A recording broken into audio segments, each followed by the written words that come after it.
Hello students.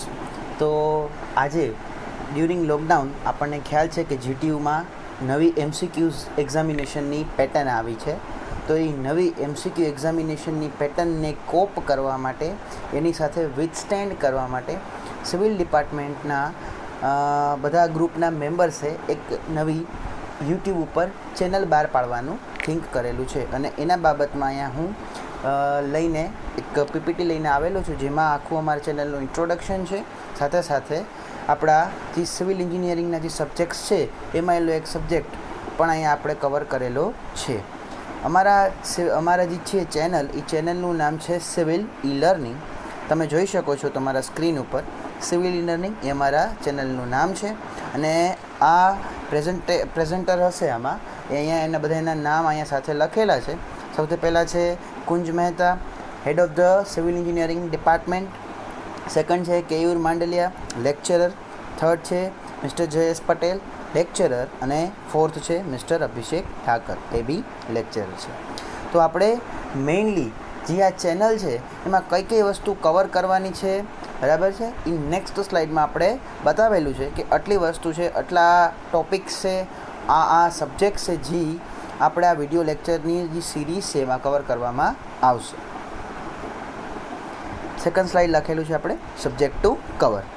Subject to કવરમાં જે second સેમિસ્ટરના students માટે છે સિવિલ એન્જિનિયરિંગને લગતા બે સબ્જેક્ટ છે. એક છે એપ્લાઇડ મિકેનિક્સ અને બીજું છે બિલ્ડિંગ ડ્રોઈંગ. અને ફોર્થ સેમિસ્ટરના સબ્જેક્ટ્સની આપણે વાત કરીએ તો ફોર્થ સેમિસ્ટરના સબ્જેક્ટ્સમાં 5 સબ્જેક્ટ્સ આપણે કવર કરવાના છે. ફોર એન એક્ઝામ્પલ છે structural mechanics, advance સર્વેઇંગ, basic transportation engineering, water resource management અને સોઇલ મિકેનિક્સ. તો આ સબ્જેક્ટ્સ આપણે આ વિડીયો લેક્ચરની સિરીઝમાં કમ્પ્લીટ કરવાના છે, જેમાં તમને ઇંગ્લિશ અને ગુજરાતી બંનેમાં તમને એમસીક્યુઝ જોવા મળશે. એમસીક્યુઝના આન્સર સાથે આપેલા હશે અને આન્સરની સાથે સાથે શોર્ટ ટર્મમાં એનું ડિસ્ક્રિપ્શન પણ આપેલું હશે. ડિસ્ક્રિપ્શનથી તમને થોડો ઘણો આઈડિયા આવશે કે આ ટાઈપનું એમસીક્યુ પૂછાય તો તમારે એને કેવી રીતે ડીલ કરવાની, કેવી રીતે એને સોલ્વ કરવાનું ટ્રાય કરવાનું, કયા એમસીક્યુઝ તમારે કઈ મેથડથી સોલ્વ કરવાના થશે, એ આખી વિડીયો લેક્ચરની સિરીઝમાં આપણે કવર કરેલું છે. અને એમાંથી જે આ સ્લાઇડ છે પર્ટિક્યુલર, એમાં આપણે જે ફોર્થ સેમિસ્ટરના સ્ટુડન્ટ્સ છે એના માટેનો જે સબ્જેક્ટ છે સોઇલ મિકેનિક્સ, એ સોઇલ મિકેનિક્સ કવર કરવાનું આપણે ટ્રાય કરેલું છે. ઓલમોસ્ટ બધા જ એમસીક્યુઝ એમાં કવર કરેલા છે. જો એકાદ બે એમસીક્યુઝ રહી ગયા હોય તો તમે તમારી બુકને રિફર કરજો. મોસ્ટલી તો તમારી બુક રિફર કરવી એ જ બેસ્ટ છે. બટ અહીંયા જે એમસીક્યુઝની સિરીઝ છે એમાં તમને થોડો ઘણો આઈડિયા આવી શકે કે આ ટાઈપના એમસીક્યુઝ પૂછાય અને આ ટાઈપનો એનો આન્સર હોઈ શકે. ઓકે, તો હવે આપણે જઈશું ચેપ્ટર નંબર 3. ચેપ્ટર નંબર 3નું નામ છે સોઇલ ક્લાસિફિકેશન, એટલે કે માટીનું વર્ગીકરણ. તમે કેવી રીતે આઈડેન્ટિફાઈ કરીને કહી શકો કે આ જે છે સોઇલ, એને સેન્ડ કહેવાય, આને ગ્રેવલ કહેવાય, આને ક્લે કહેવાય, બરાબર? તો એ બધું આઈડેન્ટિફાઈ કેવી રીતે કરવું એ ચેપ્ટરમાં આખું કવર થયેલું છે. તો એના રિલેટેડ અમુક ક્વેશ્ચન્સ આવશે, અમુક સમ પણ છે, બરાબર? અને મોસ્ટ લાઇકલી આપણે જે જીટીયુની રેગ્યુલર એક્ઝામ છે આમાંથી ક્વેશ્ચન થોડા વધારે પૂછવાની શક્યતાઓ રહી છે. તો એ પ્રમાણે આપણે આને મેં કવર કરેલું છે. ફર્સ્ટ ક્વેશ્ચન છે આપણો, એના ઉપર આપણે જશું. ઓકે, શું કહે છે? For grain size classification of soil, which of the following method is not used? એક મેથડ એવી છે જે ગ્રેઇન સાઇઝ ક્લાસિફિકેશનના આધારે યુઝ નથી થતી, અને બાકીની જે 3 છે એ ગ્રેઇન સાઇઝના આધારે સોઇલનું ક્લાસિફિકેશન કરે છે. ગ્રેઇન સાઇઝ એટલે કે એની એક ગ્રેઇન છે, એક પાર્ટિકલ છે સોઇલની, એની સાઇઝ, એના આધારે જે ક્લાસિફિકેશન છે એ ક્લાસિફિકેશનને કહેવાય ગ્રેઇન સાઇઝ ક્લાસિફિકેશન. પહેલી મેથડ છે તમારી છે ઇન્ડિયન સ્ટાન્ડર્ડ મેથડ અથવા તો ઇન્ડિયન આઈએસ મેથડ, બીજું છે આઈએસ પ્લાસ્ટિસિટી મેથડ, ત્રીજું છે એમઆઈટી મેથડ અને ચોથું છે ઇન્ટરનેશનલ ક્લાસિફિકેશન. જેમાં આપણો કરેક્ટ આન્સર એ આવશે હાઈએસ્ટ પ્લાસ્ટિસિટી ચાર્ટ, બરાબર? ઇન્ડિયન સ્ટાન્ડર્ડ મેથડ એ ગ્રેઇન સાઇઝ પાર્ટિકલનું ડિસ્ટ્રીબ્યુશન કરે છે, એ રીતે આપણને સોઇલનું ક્લાસિફિકેશન જોવા મળે. એમઆઈટી એટલે કે મેસેચ્યુસેટ્સ ઇન્સ્ટિટ્યૂટ ઓફ ટેકનોલોજી, એ એક ક્લાસિફિકેશન છે, એ પણ ગ્રેઇનના આધારે સોઇલના પાર્ટ પાડે છે. ઇન્ટરનેશનલ ક્લાસિફિકેશન છે એ સોઇલના ગ્રેઇનના આધારે જ એના પાર્ટ પાડે છે, બટ આ જે છે IS પ્લાસ્ટિસિટી ચાર્ટ એ જ સોઇલના ગ્રેઇનના આધારે એના પાર્ટ પાડતું નથી. એ કેના આધારે પાર્ટ પાડે છે? તો કે એ કોહેઝનના આધારે, કે એક સોઇલના પાર્ટિકલથી બીજા સોઇલના પાર્ટિકલનું જે સ્ટિક છે, બરાબર, સ્ટિક થવાનો છે, તો આકર્ષાવાનો ગુણધર્મ એને કહેવાય કોહેઝન. સિમિલર પાર્ટિકલ વચ્ચે જે એટ્રેક્શન થાય એને કહેવાય કોહેઝન. તો એના કારણે જે છે જે ક્લાસિફિકેશન જોવા મળે એને કહેવાય ISનું plasticity chart. Second question, if the 50% of total weight of soil solids is passing from 75 micron sieve, then the soil is known as, બરાબર, 50% ઓફ સોઇલ પાર્ટિકલ્સ છે, ટોટલ વેઇટના 50% છે 75 માઇક્રોનમાંથી પાસ થઈ જાય, તો આ ટાઈપની સોઇલને કહેવામાં આવે છે ફાઇન ગ્રેઇન સોઇલ. જો 50%થી વધારે સોઇલ, 50%થી વધારે પર્સન્ટેજ અથવા વધારે વેઇટનો જે સોઇલ છે એ 75 માઇક્રોનમાંથી પાસ ન થાય, એ ટાઈપની સોઇલને કહેવામાં આવે છે કોર્સ ગ્રેઇન. પછી સી ઓપ્શન આપણો છે ઓર્ગેનિક સોઇલ, કે જી છે એ ટ્રીના ડિકમ્પોઝિશનથી અથવા તો ટ્રી સડવાથી બનેલી સોઇલ છે એને કહેવાય ઓર્ગેનિક સોઇલ, અને ડી છે એ નન ઓફ ધી આબો. ખ્યાલ પડશે?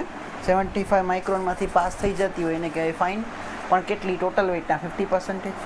75 માઇક્રોનમાં રહી જતી હોય એને કહેવાય કોર્સ, પણ કેટલા? ટોટલ વેઇટના, અને બાકી organic. Next, third, as per IS classification, what is the size of fine grain send અથવા તો ફાઇન સેન્ડ? તો અહીંયા સાઈડમાં મેં આખો એનો ચાર્ટ આપેલો છે. તમે જોઈ શકો છો કે અહીંયા કોઈ એક પર્ટિક્યુલર સાઇઝ ના હોય કોઈ વસ્તુની, એક રેન્જ આપેલી હોય. તો અહીંયા મેં રેન્જ વાઇઝ નથી લીધું, અહીંયા મેં એનું સ્ટાર્ટિંગ રેન્જ સિલેક્ટ કરી લીધી છે. ફોર એન એક્ઝામ્પલ આપણે વાત કરીએ, પેલો જે ઓપ્શન છે 0.002, તો એમાં ક્લે આવી શકે. પછી સિલ્ટની સાઇઝ શું હોઈ શકે? તો કે 0.002થી લઈને 0.075 mm વચ્ચે, બરાબર. પછી ફાઇન સેન્ડની સાઇઝ શું હોઈ શકે? તો કે ફાઇન, અહીંયા લખેલું છે ફાઇન ને અહીંયા લખેલું છે સેન્ડ, તો એની સાઇઝ હોઈ શકે 0.075 થી 0.425 mm, બરાબર. તો આપણો કરેક્ટ આન્સર અહીંયા આવશે 0.75 mm. પછી which of the following soil is not being a part of fine grain soil? નીચે આપેલી કઈ સોઇલમાંથી એક સોઇલ છે એ ફાઇન ગ્રેઇન સોઇલના પાર્ટમાં કન્સિડર કરી શકીએ નહીં? ફાઇન ગ્રેઇન સોઇલ કેને કહેવાય? આપણને ખબર પડી ગઈ કે જી સોઇલ છે, બરાબર, કે 75 માઇક્રોનની સીવમાંથી પાસ થઈ જતી હોય, બરાબર. 75 માઇક્રોન એટલે 0.075 માઇક્રોનથી સાઇઝની નીચેની હોય, એ બધાને શું કહેવામાં આવે છે? Fine grain soil. અને એનાથી વધે એ બધાને કઈ કહેવામાં આવે છે? Course grain. તો આપણી પાસે ઓપ્શન અવેલેબલ છે સિલ્ટ. તો જોઈ શકીએ સિલ્ટની સાઇઝ છે એ કેવી છે? તો કે 0.075થી ઓછી છે, એટલે એ ફાઇન ગ્રેઇનમાં આવશે. ક્લે, હા, ક્લે તો સૌથી પહેલાં જ હતું. ફાઇન સેન્ડ, તો ફાઇન સેન્ડને પણ તમે એમાં કન્સિડર કરી શકો. જે તમે જુઓ છો અહીંયા 0.75માં ટર્મમાં આવે છે, એટલે હજી એના નિયર બાય છે, પણ જે સેન્ડ છે એ સેન્ડને આપણે કોર્સ ગ્રેઇન સોઇલ કહેવી પડે, એને ફાઇન ગ્રેઇન કહેવામાં આવતી નથી. ફિફ્થ ક્વેશ્ચન છે, which of the following property is containing by coarse grain soil? Coarse grain soil દ્વારા નીચે આપેલી પ્રોપર્ટી પૈકી કઈ એક પ્રોપર્ટી છે એ ફોલો કરવામાં આવે છે? કોહેઝન. એક એક્ઝામ્પલ તરીકે જ સમજાવશું, તો કોર્સ ગ્રેઇન સોઇલને આપણે સમજવું હોય તો એક મોટા પથ્થર છે, ગ્રેવલ છે, અને ગ્રેવલ કહીએ આપણે. ગ્રેવલની સાઇઝ જોઈએ આપણી પાસે અવેલેબલ છે 20 mm, એની રેન્જ છે 20 to 80 mm. તો આ બે પાર્ટિકલ છે, એ બે પાર્ટિકલ એકબીજા સાથે ચોંટશે, સ્ટિક થશે નહીં, એને કોહેઝન કહેવાય. તો પહેલી પ્રોપર્ટી કેન્સર. બીજું પ્લાસ્ટિસિટી. આના પર હું સપોઝ વોટર એડ કરું આમ, અને વોટર એડ કરવાથી આને હું એના શેપ ચેન્જ થશે આ પાર્ટિકલના? નહીં. તો પ્લાસ્ટિસિટી એ પણ એ હોય કે પ્રોપર્ટી એમાં નથી. પછી ઇલેક્ટ્રોકેમિકલ ફોર્सेस, આ બે એકબીજાને એટ્રેક્ટ કરશે? કોઈ પણ એવા ચાન્સીસ કે આ બે જે છે સોઇલના પાર્ટિકલ એકબીજાને એટ્રેક્ટ કરે? નો ચાન્સીસ. અને જે ફોર્થ છે એ છે કોહેઝન લેસ. કોહેઝન લેસ એટલે કે આ બે પાર્ટિકલ એકબીજા સાથે સ્ટિક થતા નથી, એકબીજાને એટ્રેક્ટ કરતા નથી. તો કરેક્ટ આન્સર આપણે આવશે fifth. Sixth question, for soil size less than 75 micron, ખાલી જગ્યા ઓર મેથડ, બરાબર છે, is used for soil classification.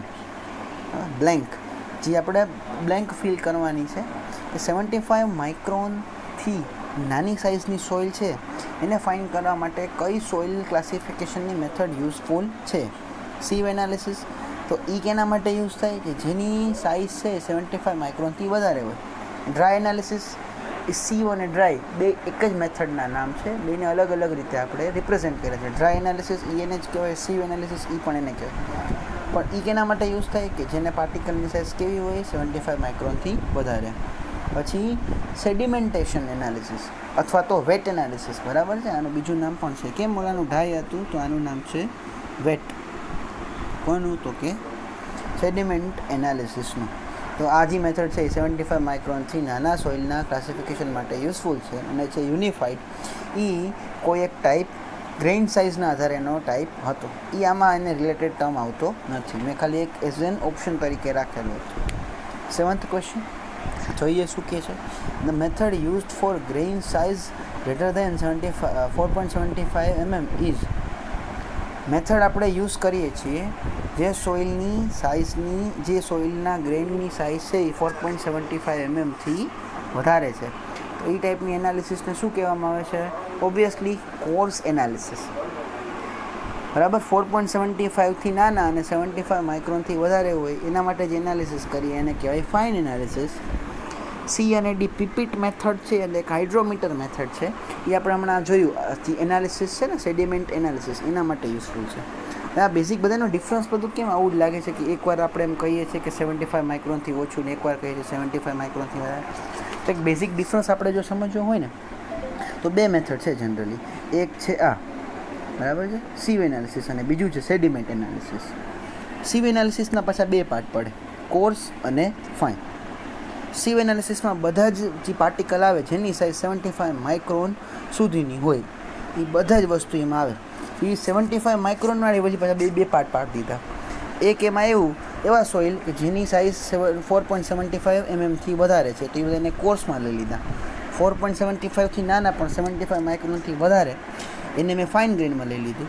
હવે 75 માઇક્રોનથી પણ નાના આવે તો એનું એનાલિસિસ કેના માટે કરશું? તો કેનામાંથી કરશું? તો કે સેડિમેન્ટ એનાલિસિસ. અને એના માટેની જે બે મેથડ છે એનું નામ શું છે? તો કે પીપીટ મેથડ અને hydrometer method. Next question. 1 micron equals to કેટલા mm? 10⁻³ mm. આવડશે? 1 માઇક્રોન એટલે કેટલા mm? તો 10⁻³ mm. પછી 9th ક્વેશ્ચન શું છે? Which of the following equation is correct for the coefficient of uniformity અથવા તો યુનિફોર્મિટી કોએફિશિયન્ટ CU. CU માટે નીચે આપેલા પૈકી કયું ઇક્વેશન છે એ કરેક્ટ છે? તો કરેક્ટ ઇક્વેશન છે D60/D10. D60 એટલે 60% ફાઇનલ સાઇઝ, એટલે કે 60% એવા સોઇલ કે જે ફાઇનલ જે સોઇલની સાઇઝ જે 60% પાસ થઈ જતા હોય, બરાબર. સીવ એનાલિસિસની વાત થાય છે બેઝિકલી અહીંયા કે 60% સોઇલ જે પાસ થઈ ગયા છે એની સાઇઝ એને કહેવાય D60. પછી D30 એ સેમ જ 30% જે સોઇલ છે એ પાસ થઈ ગયા છે એ સોઇલના ગ્રેઇનની સાઇઝ એને કહેવાય D30. D10 એને કહેવાય ઇફેક્ટિવ ગ્રેઇનની સાઇઝ. નેક્સ્ટ આપણે વાત કરીએ. For uniform soil what should be the value of CU? CU એટલે યુનિફોર્મિટી કોએફિશિયન્ટ. યુનિફોર્મિટી કોએફિશિયન્ટની વેલ્યુ યુનિફોર્મ સોઇલ માટે કેટલી હોવી જોઈએ? આખું ટેબલ આપણી પાસે અહીંયા અવેલેબલ છે, બરાબર. અહીંયા અવેલેબલ નથી પણ આપણા બુકમાં અવેલેબલ છે સોઇલની, કે યુનિફોર્મ સોઇલ હોય તો સોઇલની તો CUની વેલ્યુ કેટલી રાખવી. પછી વેલ ગ્રેડેડ હોય, પુઅરલી ગ્રેડેડ હોય તો CUની વેલ્યુ કેટલી રાખવી. આપણા માટે જે ઓપ્શન અવેલેબલ છે એ <2, <4, <2 ઓર <6. આપણો કરેક્ટ આન્સર આવશે એ છે <2. CUની વેલ્યુ કેવી હશે? <2. એપ્રોક્સિમેટલી એ વેલ્યુ આપણે શું કન્સિડર કરીએ છીએ? તો કે 1. 11th question. Soil having each size of particle in good amount is well known as ...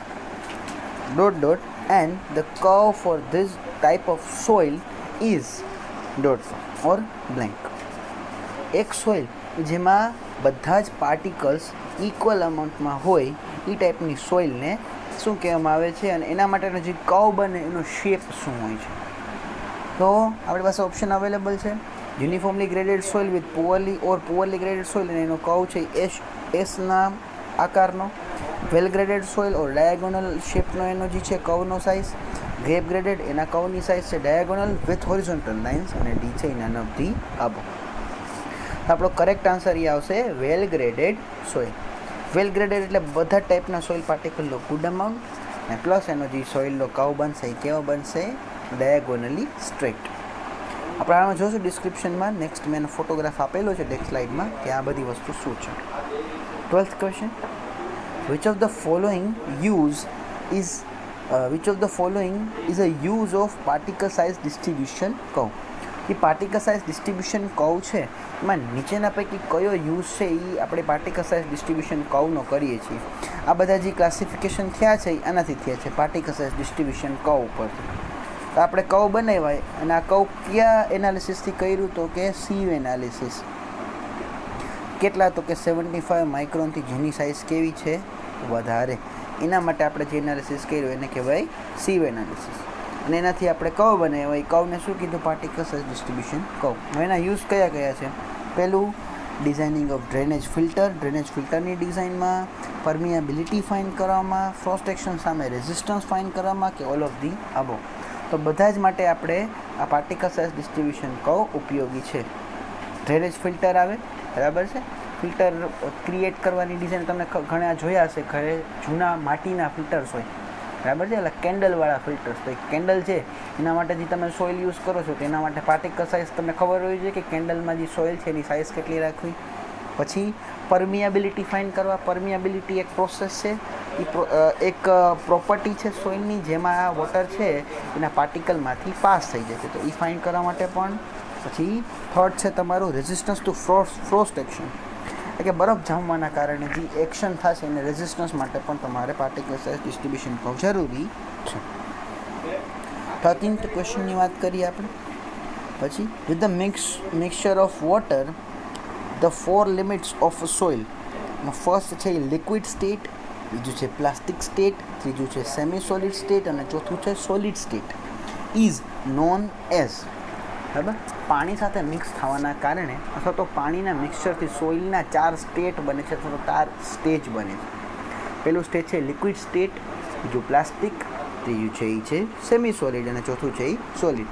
તો આ બધી જે લિમિટ્સ ક્રિએટ થઈ એ લિમિટને આપણે નામ દેવું હોય તો શું નામ આપી શકીએ? તો એ આપણો આન્સર છે એટરબર્ગ્સ લિમિટ અથવા તો કન્સિસ્ટન્સી લિમિટ્સ. બરાબર છે, બે નામ છે, યાદ રહેશે, એટરબર્ગ્સ લિમિટ ઓર કન્સિસ્ટન્સી લિમિટ્સ. આ 4 લિમિટને આપણે જો એક સિંગલ ટર્મથી ઇન્ડિકેટ કરવું હોય તો. નેક્સ્ટ આપણે જોશું, જો અહીંયા મેં ડિસ્ક્રિપ્શન પણ આપેલું છે. આ તમારો પાર્ટિકલ સાઇઝ ડિસ્ટ્રીબ્યુશનનો કર્વ છે. જો વેલ ગ્રેડેડ સોઇલ જે તમે જોઈ શકો છો, આવો કંઈક ડાયાગોનલી પાસ થતો કર્વ છે, સેકન્ડ નંબરનો કર્વ છે. પછી ગેપ ગ્રેડેડનો તમે જોઈ શકો છો, પહેલાં ડાયાગોનલ, પછી એક હોરિઝોન્ટલ લાઇન, વળી ડાયાગોનલ, વળી એક હોરિઝોન્ટલ લાઇન, વળી એક ડાયાગોનલ લાઇન. પછી પેલા જે છે આ સ્ટ્રેટ લાઇન છે યુનિફોર્મલી ગ્રેડેડનો અથવા તો પુઅરલી ગ્રેડેડનો એસ જેવા કર્વનો તમને આકારનો જોવા મળશે. પછી બીજો ફોટોગ્રાફ્સ અહીંયા આપેલો છે, એમાં લિમિટનો આપેલો છે, semi solid, solid state, plastic state અને લિક્વિડ સ્ટેટ. આ બધાને મારે એક નામ આપવું હોય તો કઈ નામથી ઇન્ડિકેટ કરી શકો? તો કે કન્સિસ્ટન્સી લિમિટ અથવા તો એટરબર્ગ્સ લિમિટ. પછી અહીંયા મેં એક ફિલ્ટર બતાવ્યું છે, સેન્ડ ફિલ્ટર. એના માટે જો તમે નીચે જોઈ શકતા હોય, દેખાતું હોય તો અહીંયા જો ફાઇન સેન્ડ અને ગ્રેવલ એવું બે વસ્તુ લખેલી છે અહીંયા. એ ફાઇન સેન્ડ અને ગ્રેવલની સાઇઝ આપણે જાણવા માટે પાર્ટિકલ સાઇઝ ડિસ્ટ્રીબ્યુશન કર્વ જાણવું પડે, અને આ પરમિયાબિલિટીના ટેસ્ટ કરવા માટેના ઇક્વેશન છે. કોન્સ્ટન્ટ હેડ કરીને એક મેથડ આવે છે, તો એ મેથડના અહીંયા ઇક્વિપમેન્ટ આપેલા છે. 14thમાં આપણે વાત કરીએ, શું છે 14th? The limits of water content available between liquid state and plastic state of soil is known as. જે વોટર કોઈ સોઇલના લિક્વિડ સ્ટેટ અને પ્લાસ્ટિક સ્ટેટની વચ્ચે હોય તો આ ટાઈપના જે સોઇલની લિમિટ છે એને લિમિટને શું કહેવામાં આવે છે? તો કે લિક્વિડ લિમિટ, WL. બીજો option plastic limit, the water which is stayed in between plastic state to semi solid, એને કહેવાય પ્લાસ્ટિક સ્ટેટ અથવા તો પ્લાસ્ટિક લિમિટ. પછી થર્ડ છે એ છે શ્રિંકેજ લિમિટ, જે વોટર સેમી સોલિડ અને સોલિડ સ્ટેટની વચ્ચે અવેલેબલ હોય એને કહેવાય શ્રિંકેજ લિમિટ, એટલે કે WS. આપણે અહીંયા ફોટોગ્રાફ જોયો હતો, ફોટોગ્રાફને પાછો એક વખત આપણે ટેલી કરીએ. જો આ ફોટોગ્રાફ છે, સૌથી પહેલાં લિક્વિડ સ્ટેટથી પ્લાસ્ટિક સ્ટેટની વચ્ચે જે વોટર લિમિટ અવેલેબલ હોય એને કહેવાય લિક્વિડ લિમિટ. પ્લાસ્ટિકથી સેમી સોલિડની વચ્ચે અવેલેબલ હોય એને કહેવાય પ્લાસ્ટિક લિમિટ, અને સેમી સોલિડથી સોલિડની વચ્ચે અવેલેબલ હોય એને કહેવાય શ્રિંકેજ લિમિટ. ટફનેસ લિમિટ એવો કોઈ વર્ડ નથી. 15th question, which of the following term is suitable for this equation WL minus WP? Liquid limit minus plastic limit. તો નીચે આપેલા કયું ઇક્વેશન છે એના માટે સુટેબલ છે? આપણો કરેક્ટ આન્સર આવશે એ છે plasticity index. WL minus WP ને કહેવાય પ્લાસ્ટિસિટી ઇન્ડેક્સ. બાકીના જે છે એના પણ ઇક્વેશન તમને અહીંયા મેં આપેલા છે. શ્રિંકેજ ઇન્ડેક્સ એટલે કે IS equals to WP minus WS. WP એટલે પ્લાસ્ટિક લિમિટ માઇનસ WS એટલે કે શ્રિંકેજ લિમિટ. પછી બી ઓપ્શન છે liquidity index IL equals to W એટલે વોટર કન્ટેન્ટ. W અહીંયા જે આપેલો છે એનો મિનિંગ શું થશે? W અહીંયા આપેલો છે એનો મિનિંગ થશે વોટર કન્ટેન્ટ. સેકન્ડ ઇક્વેશનમાં જે આપેલું છે W એટલે વોટર કન્ટેન્ટ, WP એટલે કે પ્લાસ્ટિક લિમિટ, અને IP એટલે પ્લાસ્ટિસિટી ઇન્ડેક્સ. એટલે પહેલાં તમારે પ્લાસ્ટિસિટી ઇન્ડેક્સ ફાઇન્ડ કરવું પડે તો તમે લિક્વિડિટી ઇન્ડેક્સ શોધી શકો. અને લાસ્ટમાં છે એ છે flow index. W1 minus W2 upon log 10 in bracket of N2 minus N2 upon N1. Clear? તો આ ચાર ઇક્વેશન છે. આમાંથી ઇનકેસ કોઈ પણ પૂછે તો તમને અહીંયા મેં એને શો કરી દીધા. પછી next, what is the equation of consistency index? Consistency index માટે કઈ ઇક્વેશન લાગુ પડી શકાય? તો બાકી બધા છે એ ફોલ્સ છે, એ કરેક્ટ છે. IC ઇક્વલ્સ ટુ WL એટલે કે કઈ limit? Liquid limit minus W એટલે વોટર કન્ટેન્ટ અપોન IP એટલે કે પ્લાસ્ટિસિટી ઇન્ડેક્સ. તો પ્લાસ્ટિસિટી ઇન્ડેક્સની બે જગ્યાએ યુઝ થયું, એક લિક્વિડિટી ઇન્ડેક્સ શોધવા અને એક કન્સિસ્ટન્સી ઇન્ડેક્સ શોધવા. પછી the sum of liquidity index and consistency index equals to 1 એટલે કે IC or IL plus IC કરો તો આ બંનેનો આન્સર શું આવી જશે? 1. 18th question, in reference to IS plasticity chart, if the liquid limit WL equals to 42% and IP plasticity index equals to 20, then define the type of soil. અહીંયા તમે સાઈડમાં એક ચાર્ટ જોઈ શકો છો. હવે આ થોડુંક સમજવા જેવું છે. અહીંયા આ ચાર્ટમાં એક્સ ડાયરેક્શનમાં તમને આપેલી છે લિક્વિડ લિમિટ અને વાય ડાયરેક્શનમાં આપેલા છે તમને પ્લાસ્ટિસિટી ઇન્ડેક્સ. તમને એમ કે લિક્વિડ લિમિટ 42% છે અને પ્લાસ્ટિક ઇન્ડેક્સ તમારું 20 છે, તો તમે ડિફાઇન કરીને કહો કે સોઇલની ટાઈપ છે CH કહેવાય, MI કહેવાય, CL કહેવાય કે CI કહેવાય. બરાબર? તો આમાંથી ડિફાઇન કરવાની છે. આપણે જોઈએ કેમ ડિફાઇન થશે.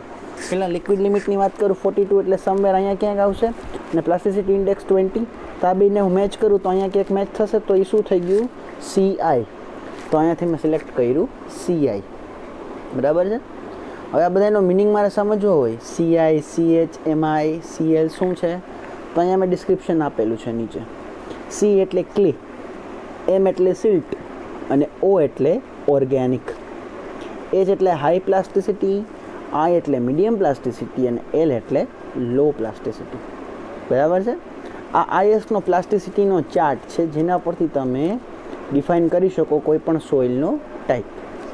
પછી નેક્સ્ટ ક્વેશ્ચન છે 19th, which type of grooving tool is used for clay soil? Clay soil હોય, બરાબર છે, એના માટે કયા ટાઈપનો ગ્રુવિંગ ટૂલ એ યુઝ થાય છે?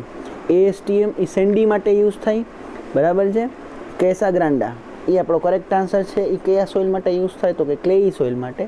સ્પેચ્યુલા એ એક એસ્કેવેટિંગ ટૂલ છે, અને લેથ છે એ છે એક મિકેનિકલ ટૂલ છે. ક્લિયર? કેસા ગ્રાન્ડા અને ASTM જનરલી બે ટૂલ હોય છે આપણા જે કોઈ પણ ક્લેમાં ગ્રુવ પાડવું હોય ને તો. ક્લેઈ સોઇલમાં ગ્રુવ પાડવું હોય તો કેસા ગ્રાન્ડા, અને સેન્ડી સોઇલમાં ગ્રુવ પાડવું હોય તો ASTM. 20th ક્વેશ્ચન છે આપણો. ક્વેશ્ચન કંઈક એવો છે, what should be the stroke limit in Casagrande apparatus for liquid limit test? જ્યારે તમે કેસા ગ્રાન્ડા એપરેટસમાં લિક્વિડ લિમિટ ટેસ્ટ કરતા હોય તો મેક્સિમમ તમે કેટલા સ્ટોક્સ તમારે એપ્લાય કરવાના થશે અથવા તો મેક્સિમમ કેટલા સ્ટોક છે તમારી જે ટેસ્ટ છે એ સ્ટોપ કરવાની થશે. તો આપણો કરેક્ટ આન્સર છે એ છે 25 plus or minus 10 plus or minus 10. 25થી 10 above પણ જશે ને 25થી 10 બિલો પણ જાય ત્યાં સુધી આપણો ટેસ્ટ કરેક્ટ છે. પણ એનાથી વધારે જવો કે ઓછો જવો જોઈએ નહીં, તો ટેસ્ટ આપણે રીકન્ડક્ટ કરવો પડશે. 21. The soil is rolled over a glass plate to make a thin string like until it's breaking up. What limit is determined by conducting this test? શોર્ટપટો ક્વેશ્ચન એવો છે કે સોઇલને એક ગ્લાસ ઉપર રોલ કરવામાં આવે છે અને એક પાતળો દોરો બનાવવામાં આવે છે જ્યાં સુધી તૂટતું નથી. તો આ ટેસ્ટ ઉપરથી આપણે કઈ લિમિટ ફાઇન્ડ કરી શકીએ છીએ? તો આપણે હમણાં જોયું કે 3 લિમિટ, એક છે લિક્વિડ લિમિટ, એક છે પ્લાસ્ટિક લિમિટ અને એક છે શ્રિંકેજ લિમિટ. લિક્વિડ લિમિટ ફાઇન્ડ કરવા માટે કેસા ગ્રાન્ડા યુઝ થાય છે. પ્લાસ્ટિક લિમિટ ફાઇન્ડ કરવા માટે આ વસ્તુ આપણે કરીએ છીએ કે એક સોઇલને ગ્લાસ પ્લેટ ઉપર રોલ કરીએ છીએ જ્યાં સુધી એક પાતળો દોરો બનીને તૂટી ના જાય. શ્રિંકેજ લિમિટ ફાઇન્ડ કરવા માટે એના માટેનું જે છે એ આપણી પાસે એપરેટસ અવેલેબલ છે, શ્રિંકેજ ડિસ્ક એપરેટસ, અને ટફનેસ ઇન્ડેક્સ એવું કે ટફનેસ લિમિટ એવું કંઈ ટર્મ નથી. પછી 22nd question, sign of silt.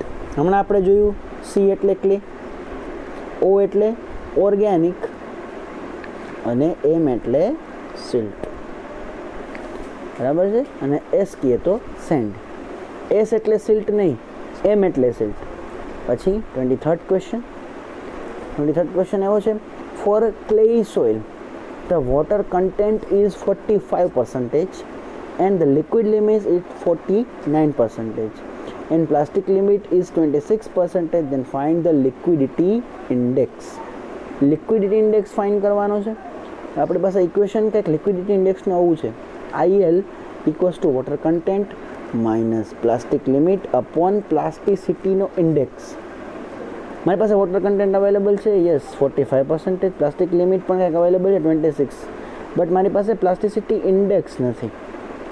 તો જો અહીંયા મેં પહેલાં પ્લાસ્ટિસિટી ઇન્ડેક્સ ફાઇન્ડ કર્યો. પ્લાસ્ટિસિટી ઇન્ડેક્સનું equation IP equals to water limit minus પ્લાસ્ટિકની લિમિટ. વોટર લિમિટ કેટલી છે આપણી પાસે? Liquid limit 49 minus 46 equals to 23. અને પર્સન્ટેજમાંથી મેં ટર્મમાં કન્વર્ટ કર્યા છે એટલે 0.23. આ 0.23ની ઇક્વેશનમાં વેલ્યુ મૂકું, W એટલે કે વોટર કન્ટેન્ટ 45 માઇનસ WP એટલે કે પ્લાસ્ટિક લિમિટ RA, બરાબર છે. અહીંયા આપણે જોઈએ આ ઇક્વેશન કંઈ કહું છે W minus WP upon IP. W water content આપણે જોઈએ 0.45 માઇનસ પ્લાસ્ટિક લિમિટ કેટલી આપી છે 0.26 અને પ્લાસ્ટિસિટી ઇન્ડેક્સ આપણે અહીંયા ફાઇન્ડ કર્યો 0.23 ઇક્વલ્સ ટુ સમથિંગ તમે કેલ્ક્યુલેટ કરશો તો આવશે 83%. તો આપણો કરેક્ટ આન્સર છે 83% એટલે ઇન્ટુ 100 કર્યા પછી 24th question. As per the grading curve, the effective grain size is D10 equals to effective grain size ને આપણે D10 થી ઇન્ડિકેટ કર્યું હતું 0.15 mm, 13% final D30 is equals to 0.40 mm અને 60% final D60 equals to 0.82%. The find coefficient of curvature CC find કરવાનું છે. આનું equation કંઈ કહું છે D30 નો સ્ક્વેર અપોન, બરાબર છે, D30 નો square upon D60 minus D10. Value લખવાની છે ખાલી, બરાબર. D10 એટલે ઇફેક્ટિવ ગ્રેઇન સાઇઝ 0.15, D30 એટલે 0.14 અને D60 એટલે 0.82. એનો આન્સર આવો કંઈક આવશે 1.30. CU ફાઇન્ડ કરવાનું કે યુનિફોર્મિટી ઓફ કોએફિશિયન્ટ, બરાબર. યુનિફોર્મિટી કોએફિશિયન્ટ એની ઇક્વેશન તમને ખ્યાલ છે D60 અપોન D10 એટલે 0.82 અપોન 0.15. આનો જે પણ આન્સર આવે એ તમારો શું થઈ જશે? CU થશે. નેક્સ્ટ વાત કરીએ આપણે. અહીંયા તમારું ચેપ્ટર 3rd પણ કમ્પ્લીટ થઈ ગયું અને આ પાર્ટનું જે આપણો લાસ્ટ ચેપ્ટર છે એટલે કે ચેપ્ટર નંબર 4th એ આપણે જોવાનું છે. આમાં મિનિમમ ક્વેશ્ચન છે કારણ કે આ ચેપ્ટર ઉપરથી આપણે ખાસ એવા ક્વેશ્ચન્સ કાઢી ન શકીએ. ચેપ્ટરનું જે વેઇટેજ છે GTUના માર્ક્સ પ્રમાણે જે રેગ્યુલર એક્ઝામનું એ ઓછું છે, તો આમાંથી મેં થોડા ક્વેશ્ચન કેવા ઓછા સિલેક્ટ કરેલા છે, બટ મોસ્ટલી આમાં પણ મેં કવર કરેલું છે. તો ચલો આમાં પણ જોઈ લઈએ. એમાં ફર્સ્ટ ક્વેશ્ચનની વાત કરીએ તો ફર્સ્ટ ક્વેશ્ચન છે which of the following method is used to increase the dry density of soil by rolling, ramming and vibrating operations. કઈ મેથડ યુઝ થાય છે ડ્રાય ડેન્સિટીને ઇન્ક્રીઝ કરવા માટે? એ સોઇલ ઉપર રોલિંગ કરીને, એના ઉપર હથોડા એટલે કે રેમિંગ પછાડીને અને એને વાઇબ્રેટ કરીને. તો પહેલું જે છે એ છે કન્સોલિડેશન. કન્સોલિડેશન મેથડમાં રોલિંગ, રેમિંગ અને વાઇબ્રેટિંગ નથી થતું. એમાં બરાબર છે, આપણે જ્યારે સ્ટાર્ટિંગ જ વાત કરી હતી સેકન્ડ ચેપ્ટરની ત્યારે મેં તમને કીધું હતું સોઇલ જે છે 3 કમ્પોનન્ટનું બનેલું હોય. એક હોય એર, એક હોય વોટર અને એક હોય સોલિડ્સ. સૌથી પહેલાં હું એના ઉપર રોલ કરું, રેમિંગ કરું, હથોડા પછાડું તો આ એર રિમૂવ થાય.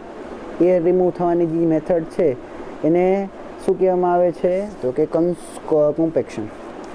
બરાબર. વોટર રિમૂવ કરવાની મેથડ છે એને કહેવાય કન્સોલિડેશન. સૌથી પહેલાં શું રિમૂવ થશે? એર. જેમાં હું રોલ કરીશ, એના ઉપર વાઇબ્રેટ કરીશ તો એને કહેવાય કોમ્પેક્શન. પછી વોટર રિમૂવ થશે. વોટર એ 100% રિમૂવ નહીં થાય, પાર્ટલી રિમૂવ થશે. જો અમે થોડું વોટર અહીંયા રાખ્યું છે એને કહેવાય કન્સોલિડેશન. બરાબર. તો અહીંયા ઓપ્શન છે, કરેક્ટ આન્સર આવશે એ છે સી. કન્સોલિડેશન એમાં પાણી ઓછું થશે. બરાબર. એમાં રોલિંગ, રેમિંગ ને ટેમ્પિંગ એવું કંઈ નહીં થતું. પરમિયાબિલિટી એ સોઇલની પ્રોપર્ટી છે જેમાં વોટર પાસ થવા દેવામાં આવે છે અને સીપેજ છે એ પ્રોસેસ છે જેના કારણે વોટર સોઇલમાંથી પાસ થાય છે. સેકન્ડની વાત કરીએ ક્વેશ્ચનની. Water drained from saturated cohesive soil and soil changes in volume take places. This process is known as. જે વોટર છે એ સેચ્યુરેટેડ સોઇલમાંથી, સેચ્યુરેટેડ જે કોહેઝિવ સોઇલ છે એમાંથી પાસ થઈ જાય છે અને એ સોઇલના વોલ્યુમમાં કંઈક ચેન્જ આવે છે. બરાબર. એ ટાઈપની જે પ્રોસેસ છે એને શું કહેવામાં આવે છે? તો મેં તમને હમણાં જ કીધું વોટર કેમાં ડિક્રીઝ થાય તો કે કન્સોલિડેશનમાં. તો અહીંયા મેં કીધું ટીક જ કરી નાખ્યું એટલે કે કન્સોલિડેશન. એર કેમાં રિમૂવ થશે? કોમ્પેક્શનમાં. વોટર કેમાં રિમૂવ થશે? કન્સોલિડેશનમાં. પરમિએબિલિટી અને સીફેજ કોઈ ટર્મ આપણે 4th ચેપ્ટરમાં કંઈ કામના નથી, ખાલી એઝ એન ઓપ્શન મેં રાખેલા છે. પરમિએબિલિટી એ પ્રોપર્ટી છે જેમના કારણે વોટર પાસ થાય છે અને સીફેજ એ પ્રોસેસ છે જે વોટર સોઇલમાંથી પાસ થવાનું બતાવે છે. થર્ડ ક્વેશ્ચન છે which of the following method is used for which of the following method is using dynamic load for conducting the test? નીચે આપેલી કઈ મેથડ ડાયનામિક લોડનો યુઝ કરે છે પોતાના ટેસ્ટને ફૂલફિલ કરવા માટે? તો તમે જોઈ જ શકો છો રોલિંગ છે, રેમિંગ છે, વાઇબ્રેટિંગ છે, એ કોન્સ્ટન્ટલી ચેન્જ થતા લોડ છે. કોઈ એક જગ્યાએ લાગી રાખે કે એ જે છે જગ્યા ફરતી રહી અને કોન્સ્ટન્ટલી વેરિયેબલ હોય તો વેરિયેબલ હોય એને ડાયનામિક લોડ કહેવાય. ડાયનામિક લોડ માટે આપણે શું વાત કરી? કોમ્પેક્શન. તો સીધો આન્સર શું આવવો જોઈએ આપણો? કોમ્પેક્શન. કન્સોલિડેશનની વાત કરીએ તો એના માટે કેવો લોડ લાગતો હશે? સ્ટેટિક. બરાબર છે. કન્સોલિડેશન માટે કેવો લોડ લાગતો હશે? સ્ટેટિક. કોમ્પેક્શન માટે કેવો? ડાયનેમિક. ફોટોસ પણ અહીંયા મેં આપેલા છે કોમ્પેક્શન કેને કહેવાય. જો અહીંયા જોઈ શકો છો કોમ્પેક્શનમાં આ વોઇડ્સ છે, વોઇડ્સની વચ્ચે શું હતું? જે સોઇલ છે એની પાર્ટિકલના બ્લુ કલરના છે એ વોટર છે, વચ્ચે છે બ્રાઉન કલરનું છે એ સોલિડ છે અને વ્હાઇટ કલરનું છે એ એર છે. જો કોમ્પેક્શન કર્યા પછી એર કેવું થઈ ગયું? રિમૂવ. એ પ્રોસેસને શું કીધું? કોમ્પેક્શન. અહીંયા વોટર રિમૂવ થયું એને કહેવાય કન્સોલિડેશન. પરમિએબિલિટી એટલે કે જો સોઇલના પાર્ટિકલ વચ્ચેથી પાણી પાસ થશે એ એની સોઇલની પ્રોપર્ટી. અને સીફેજ એટલે કે જે પાણી પાસ થઈને સોઇલમાંથી નીકળી જાય છે એ process. Fifth, which of the following engineer is determine the relation between dry density and water content in a process of compaction? કોમ્પેક્શનની પ્રોસેસમાં સૂકી ઘનતા અને જળમાત્રા વચ્ચે કયા એન્જિનિયરે રિલેશન ગોઈતું કોમ્પેક્શન કરવા માટે અથવા કોમ્પેક્શનના ટેસ્ટ પરફોર્મ કરવા માટે? તો આપણો આન્સર આવશે એ છે પ્રોક્ટર. બરાબર છે. ઓ મહોરે મોહર સર્કલનું આપણે એના એનાલિસિસ આપ્યું. કાર્લ ટર્ઝાગીએ બેરિંગ કેપેસિટી આપેલી છે. આપણે ડાર્સીના લો આપણે નેક્સ્ટ ચેપ્ટરમાં આપણે જોઈશું. અને પ્રોક્ટર એ ડ્રાય ડેન્સિટી અને વોટર કન્ટેન્ટ વચ્ચેનો કંઈક આપણે ઇક્વેશન ફાઇન્ડ કરીને આપેલો છે. Sixth, what change is identified in dry density of soil if the water content is slightly increased? તો તમે વોટર કન્ટેન્ટ થોડું ઇન્ક્રીઝ કરો તો સોઇલની ડ્રાય ડેન્સિટીમાં તમને શું ચેન્જ આઈડેન્ટિફાઈ કરી શકો, શું ચેન્જ તમે ગોતી શકો? તો જો તમે વોટર કન્ટેન્ટ થોડો વધારો તો ડ્રાય ડેન્સિટી વધશે. યસ. ઘટશે no, remain same, increase and decrease both no. તો કરેક્ટ આવશે એ. વોટર કન્ટેન્ટ થોડું વધારો, ડ્રાય ડેન્સિટી વધશે, હજી વધારો ડ્રાય ડેન્સિટી વધશે, બટ એક સર્ટેન પોઈન્ટ સુધી. એના પછી ડ્રાય ડેન્સિટી ઘટવા માંડશે. એટલે જ મેં અહીંયા વર્ડનો યુઝ કર્યો છે સ્લાઇટલી ઇન્ક્રીઝ. બરાબર છે. એના એક પોઈન્ટ પછી ઇન્ક્રીઝ કરી રાખશો તો ડ્રાય ડેન્સિટી પછી ઘટવા માંડશે. એટલે આ ખાસ તમારે વાક્ય જોવાના છે. 7th question, at which dry density the maximum water content, બરાબર, at which dry density the water content is maximum is known as, બરાબર છે, એને કહેવાય ઓપ્ટિમમ મોઇસ્ચર કન્ટેન્ટ. અથવા તો ક્વેશ્ચન કંઈક આપણે એને થોડુંક ટ્વિસ્ટ કરીને વાત કરીએ તો મેક્સિમમ ડ્રાય ડેન્સિટી જ્યારે હોય ત્યારે જે વોટર કન્ટેન્ટ હોય એને શું કહેવામાં આવે છે, બરાબર છે. થોડો ક્વેશ્ચન એમાં લખવામાં ભૂલ થઈ ગઈ છે, આ એક સેન્ટેન્સ આગળ પાછળ થઈ ગયું છે. At maximum dry density the water content is known as, બરાબર. જે ડ્રાય ડેન્સિટી મેક્સિમમ હોય ત્યારે જે વોટર કન્ટેન્ટ હોય એને શું કહેવામાં આવે છે, તો કે ઓએમસી એટલે કે ઓપ્ટિમમ મોઇસ્ચર કન્ટેન્ટ. પછી તમે જે કોમ્પેક્શનની જે મેથડ યુઝ કરો છો એમાં બે આવે કોમ્પેક્શન, એક આવે હેવી ને એક આવે લાઇટ. તો લાઇટ કોમ્પેક્શન માટે તમે કેટલા કેજીના હેમરને યુઝ કરશો, તો કે 2.6. હેવી માટે કહીએ તો 4.89. ક્લિયર, આવડશે. પછી 9th ક્વેશ્ચનની વાત કરીએ તો કે જે આપણે હેમરને ડ્રોપ કરીએ છીએ લાઇટ કોમ્પેક્શનમાં એના માટે હાઇટ કેટલી અને હેવી કોમ્પેક્શન માટે હાઇટ કેટલા સેન્ટીમીટર. તો આપણો કરેક્ટ આન્સર એ છે 31 અને 45, બરાબર. લાઇટ કોમ્પેક્શન માટે 31 સેન્ટીમીટરથી તમારે પછાડવાનું, ફોલ કરાવવાનું, ફ્રી ફોલ, અને હેવી કોમ્પેક્શન માટે 45 સેન્ટીમીટર્સથી ફોલ કરાવવાનું થશે. આ એમએમમાં પણ પૂછાય તો 3110 અને 405 આ લાઇટ માટે અને આ જે છે એ છે હેવી માટે. પછી 10th question, in heavy compaction the mould is field with blank equal layers, બરાબર. હેવી કોમ્પેક્શનમાં તમારું જે મોલ્ડ છે સોઇલનું એ કેટલા લેયરમાં તમારે ફિલ કરવાનું હોય છે. લાઇટ કોમ્પેક્શનમાં એ 3 હોય, હેવી કોમ્પેક્શનમાં એ 5. તો કરેક્ટ આન્સર એ છે 5. 11th, for light compaction test which of the following method is used. Modified proctor test એ હેવી કોમ્પેક્શનમાં યુઝ થાય. 4P એ સ્ટ્રેઇન રેટ ટેસ્ટ માટે યુઝ થાય. સ્ટાન્ડર્ડ પ્રોક્ટર, યસ, તો એ છે લાઇટ કોમ્પેક્શન ટેસ્ટ માટે સ્ટાન્ડર્ડ પ્રોક્ટર ટેસ્ટ યુઝ થાય છે. અને ઇમ્પેક્ટ વેલ્યુ ટેસ્ટ છે તો એગ્રીગેટ માટે આપણે કન્ડક્ટ કરીએ છીએ. એમાં આપણે જોઈ લઈએ, આ બધાના ફોટોઝ મેં નેક્સ્ટ સ્લાઇડમાં આપેલા છે.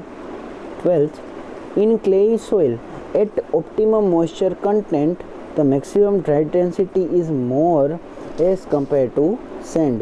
This sentence is true or false. હવે થોડોક અટપટો આ બી ક્વેશ્ચન છે કે ક્લેઈ સોઇલ હોય, બરાબર. ક્લેઈ સોઇલમાં મેક્સિમમ જ્યારે વોટર હોય ત્યારે એની જે ડ્રાય ડેન્સિટી છે, બરાબર, એ સેમ વોટરના અમાઉન્ટમાં સેન્ડમાં હોય ત્યારે વધારે હોય કે ઓછી હોય. પાછું એક વખત રિપીટ કરું છું. ફોર એન એક્ઝામ્પલના આપણે ફોર્મમાં સમજીએ કે એક ક્લે છે, બરાબર. એક ક્લેનું પાર્ટિકલ છે. અહીંયા આપણે વાત કરીએ કે આ જે છે આ મોલ્ડમાં ક્લે ભરેલું છે અને આ મોલ્ડમાં ભરેલું છે સેન્ડ. આમાં સેન્ડ અને આમાં ક્લે. આમાં જે મેક્સિમમ જે વોટર કન્ટેન્ટ છે, બરાબર, આમાં ઓએમસી છે, મોઇસ્ચર કન્ટેન્ટ. ક્લે સોઇલ છે એટલે આમાં પાણીનું પ્રમાણ છે એ વધારે જોવાનું છે. આમાં ફોર એન એક્ઝામ્પલ વાત કરું તો આના જે છે ઓએમસી એના કારણે જે એની ડ્રાય ડેન્સિટી હશે, બરાબર. For an example dry density આની 25 છે. આમાં પાણીનું પ્રમાણ વધારે છે તો આની ડ્રાય ડેન્સિટી ઓછી હશે. ભલે આના માટે મેક્સિમમ છે પણ એઝ કમ્પેર ટુ સેન્ડ એ કેવી હશે, ઓછી. તો આ જે સેન્ટેન્સ છે આમાં એમ કહે છે કે આ જે છે એ મોર છે. તો સેન્ટેન્સ ટ્રુ છે કે ફોલ્સ છે, તો કે ફોલ્સ છે, બરાબર. આનું જે વોટરનું કન્ટેન્ટ છે એ કેવું છે, વધારે. તો આના વોટર કન્ટેન્ટના આધારે આની ડેન્સિટી મળી કેટલી મળી, 25. પણ આના માટે મેક્સિમમ છે પણ એ સેન્ડના કમ્પેરિઝનમાં કેવી છે, એ છે ઓછી.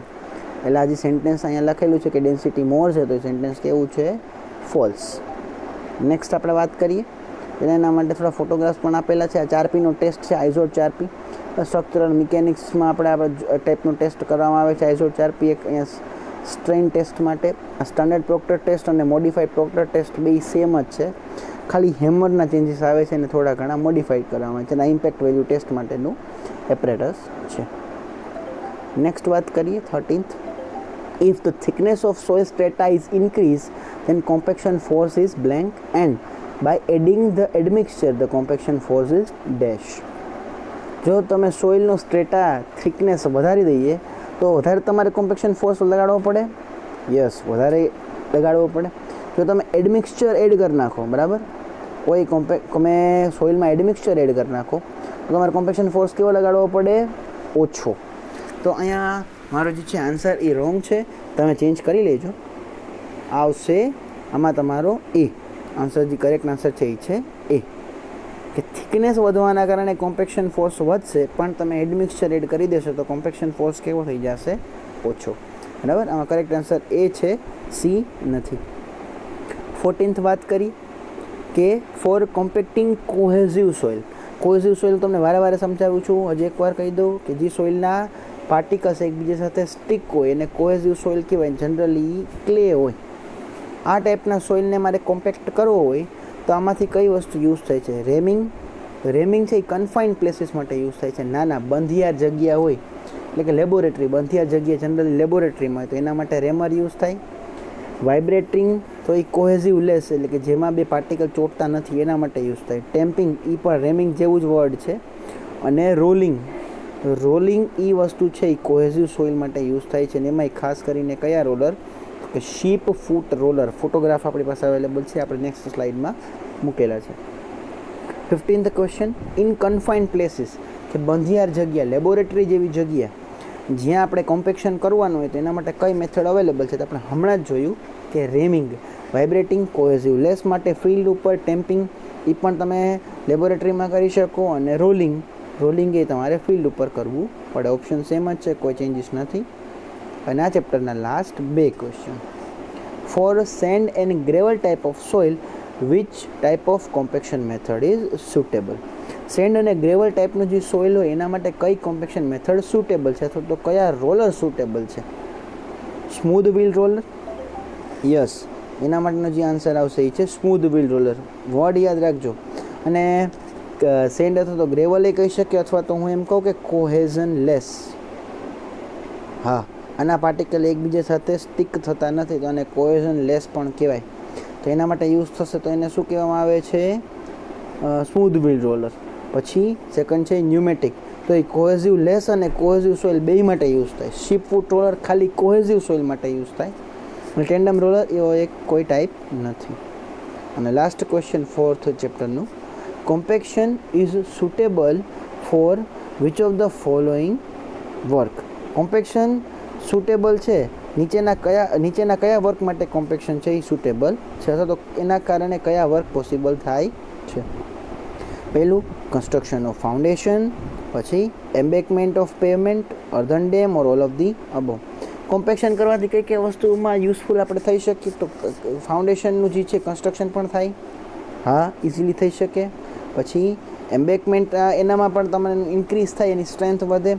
અર્ધન ડેમની પણ સ્ટ્રેન્થ વધે. અને ઓલ ઓફ ધી અબો, એટલે આપણો આન્સર આવશે એ છે ઓલ ઓફ ધી અબો. આપણે ફોટોગ્રાફ છે લાસ્ટ આની જે સ્લાઇડ જોઈ લઈએ. સ્મૂધ વ્હીલ રોલર સમથિંગ આ ટાઈપનું હશે, બરાબર. પછી આ છે શીપ ફૂટ રોલર કોહેઝિવ સોઇલ માટે, આ ખાલી કોહેઝિવ લેસ સોઇલ માટે. આ કોહેઝિવ લેસ અને કોહેઝિવ સોઇલ બંને માટે. અને આ છે એક છે વાઇબ્રેટિવ રોલર. આઈ હોપ તમને 1 થી 4 ચેપ્ટરમાં બધું સમજાઈ ગયું હશે, કોઈ ડાઉટ નહીં હોય. અને ઇનકેસ ડાઉટ હોય તો કમેન્ટ સેક્શનમાં જરૂરથી તમે મને કહી શકો છો. અને ખાસ તો અત્યાર સુધી આપણે ચેપ્ટર્સ કમ્પ્લીટ કરેલા છે. અને આટલા ચેપ્ટર્સ આપણે કમ્પ્લીટ કર્યા પછી જો તમને કોઈ ડાઉટ હોય તો 100% તમે નીચે કમેન્ટ સેક્શનમાં જઈ ડાઉટ પૂછી શકો છો. અથવા તો મારા ઈમેલ આઈડી ઉપર તમે મને ક્વેશ્ચન તમારા શેર કરી શકો છો. અને જો તમને વિડીયો ગમ્યો હોય તો વિડીયોમાં જરૂરથી લાઇક કરજો, વિડીયોને જરૂરથી સબસ્ક્રાઈબ કરજો અને તમારા મિત્રોને આગળ શેર પણ કરજો.